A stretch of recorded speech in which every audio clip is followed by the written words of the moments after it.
Voici pourquoi tu dois arrêter de t'identifier aux histoires tristes des autres. Tu dois comprendre quelque chose d'essentiel. Tu n'es pas sur cette terre pour vivre à travers les histoires des autres, et encore moins leurs douleurs. Chaque fois que tu écoutes une histoire triste, une trahison, un abandon, un manque, et que tu t'y reconnais, que tu t'en imprègnes, que tu la fais tienne, tu t'éloignes de ta réalité désirée. Ce que tu acceptes comme vrai, devient vrai pour toi. Et si tu passes ton temps à te nourrir de récits qui ne sont pas les tiens, tu les assumes, sans même t'en rendre compte. Tu assumes peut-être que le monde est dur, que l'amour fait souffrir, que les autres sont dangereux, ou que la vie est une lutte. Si c'est le cas, tu n'as pas besoin de l'avoir vécu toi-même. Le simple fait d'y croire et de l'accepter comme vrai est suffisant. Que tu l'entendes, que tu y penses régulièrement, que tu te dises « oui c'est vrai », alors tu viens peut-être de signer un contrat avec une histoire qui n'était pas censée t'appartenir. On t'a appris que compatir, c'était prendre la douleur de l'autre sur toi. Mais il n'y a rien de plus destructeur que de confondre l'observation d'une histoire avec l'identification à cette histoire. Tu n'es pas là pour confirmer les scénarios blessés, mais pour en créer de nouveaux scénarios agréables. Tu ne peux pas manifester consciemment si tu te laisses happer par les états de conscience des autres.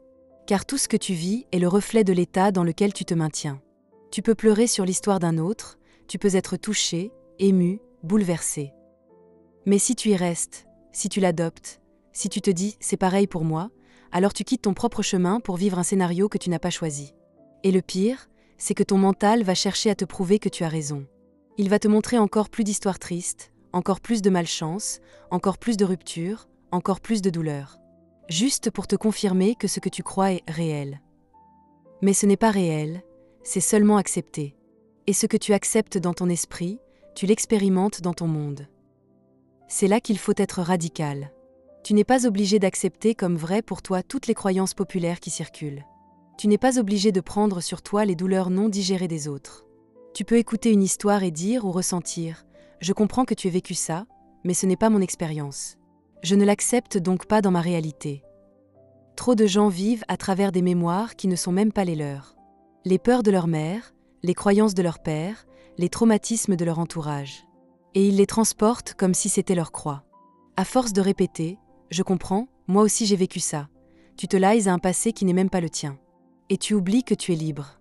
Libre de choisir ton état de conscience, libre de construire ton propre récit, libre de ressentir « ce n'est pas mon histoire ». Le monde extérieur n'est pas là pour te dicter qui tu es, mais il est là pour refléter ce que tu assumes à propos de toi, à propos des autres, à propos de la vie. Alors si tu veux transformer ton monde, commence par faire attention aux histoires que tu laisses entrer dans ta conscience. Pas seulement celles que tu racontes, mais surtout celles que tu acceptes comme vraies pour toi. Parce qu'une seule croyance, une seule acceptation mal placée, peut devenir une boucle dans ta réalité. Tu ne peux pas assumer une vie de paix si tu nourris des récits de guerre. Tu ne peux pas assumer une vie d'amour si tu t'identifies sans cesse aux blessures des autres. Tu ne peux pas assumer ta grandeur si tu passes ton temps à te perdre dans la douleur collective. Rappelle-toi donc, ce que tu acceptes comme vrai devient ton expérience. Et tu n'as pas été appelé à vivre les conséquences des choix émotionnels des autres. Tu es ici pour assumer ta propre vérité. Et pour qu'elle prenne forme, il va falloir cesser de faire de la place à tout ce qui ne t'élève pas. Tu ne peux pas incarner pleinement ce que tu veux, tant que tu continues d'assumer ce que tu ne veux plus. Sachant que, ce que tu assumes ne vient même pas toujours de toi. Alors aujourd'hui, sois lucide. Observe ce que tu crois être normal, humain ou universel. Et demande-toi, est-ce que c'est vraiment mon histoire ? Ou est-ce que je l'ai acceptée sans réfléchir, simplement parce qu'on me l'a racontée 1000 fois ? Il n'y a pas de hasard. Tu vis ce que tu assumes. Et ce que tu assumes, tu le choisis consciemment ou non. Choisis mieux, choisis consciemment. Et surtout, arrête de t'identifier à ce qui ne t'appartient pas. Si ce rappel t'a plu, abonne-toi, like, commente et partage à minimum une personne qui doit l'entendre.